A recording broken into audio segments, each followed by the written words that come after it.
বিগত কয়েক বছর ধরে তাইওয়ানকে নিজেদের অবিচ্ছেদ্য অংশ বলে দাবি করে আসছে চীন। এই দাবিকে কেন্দ্র করে পেইচিং ও তাইপের মধ্যে উত্তেজনা প্রায় যুদ্ধাবস্থার রূপ নেয়। এর মধ্যে পরিস্থিতিকে আরও জটিল করে তুলেছে যুক্তরাষ্ট্র। মাঝে মধ্যে দুই দেশের মধ্যে জ্বলতে থাকা হিংসার আগুনে ঘি ঢেলে পরিস্থিতি আরও উস্কে দেয় দেশটি। এর মধ্যে চীনকে চাপে রাখতে তাইওয়ানে $1110 কোটি অস্ত্র সহায়তা পাঠানোর ঘোষণা দিয়েছে ওয়াশিংটন। এই ঘোষণায় ক্ষোভে ফেটে পড়েছে পেইচিং। এরপরই বছর শেষে মুখে তাইওয়ানকে ঘিরে ব্যাপক সামরিক মহড়া শুরু করেছে চীন। যুদ্ধবিমান, নৌযান ও ক্ষেপণাস্ত্র ইউনিট মোতায়েন করে শক্তি প্রদর্শন করছে পিপলস লিবারেশন আর্মি। চীনের দাবি এটি তাদের অভ্যন্তরীণ নিরাপত্তার প্রস্তুতির অংশ। তবে বিশ্লেষকদের মতে এই মহড়ার মাধ্যমে তাইওয়ান ও যুক্তরাষ্ট্রকে কড়া বার্তা দিতে চায় পেইচিং। পাল্টা সতর্ক অবস্থানে রয়েছে তাইওয়ানও। সব মিলিয়ে তাইওয়ান প্রণালীতে নতুন করে উত্তেজনা চরমে পৌঁছেছে, যা আন্তর্জাতিক মহলেও ব্যাপক উদ্বেগ বাড়িয়েছে। এএফপির রিপোর্ট অনুসারে তাইওয়ান দাবি করছে এদের ভূখণ্ডের চারপাশে সমুদ্র ও আকাশপথে চীন ব্যাপক সেনা মহড়া শুরু করে দিয়েছে।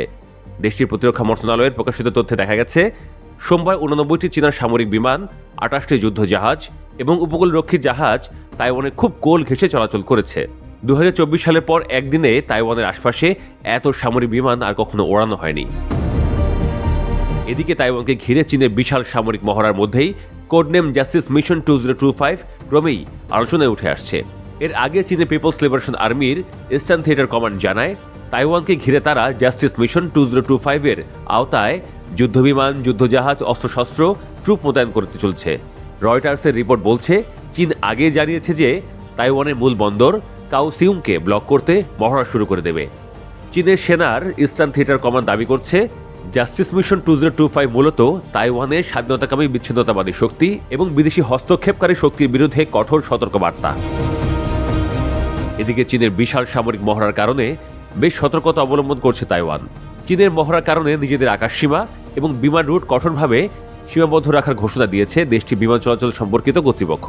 ফলে নির্ধারিত আন্তর্জাতিক ফ্লাইটের 1 লাখের বেশি যাত্রী এবং প্রায় 6000 বিমান যাত্রী ভোগান্তিতে পড়বেন বলে মনে করা হচ্ছে। চীন ও তাইওয়ানের উত্তেজনার মূলে রয়েছে ভৌগোলিক সার্বভৌমত্ব।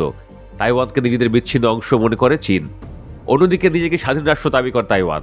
সর্বশেষ $1110 কোটি অস্ত্র চুক্তির পর আমেরিকা চীনকে সতর্ক করে বলেছে যে কোনো সামরিক উস্কানি এই অঞ্চলের স্থিতিশীলতা নষ্ট করবে। পাল্টা জবাবে চীন হুঁশিয়ারি দিয়েছে যে তাইওয়ানকে অস্ত্র দিয়ে সজ্জিত করা আগুন নিয়ে খেলার সামিল এবং এর ফল হবে অত্যন্ত ভয়াবহ। বিদেশি হস্তক্ষেপ রুখতে প্রয়োজনে শক্তি প্রয়োগ করার হুঁশিয়ারি দিয়ে রেখেছে চীন। ফলে তাইওয়ান নিয়ে পরিস্থিতি ক্রমেই জটিল হয়ে উঠছে বলে উদ্বেগ জানিয়েছে বিশেষজ্ঞরা।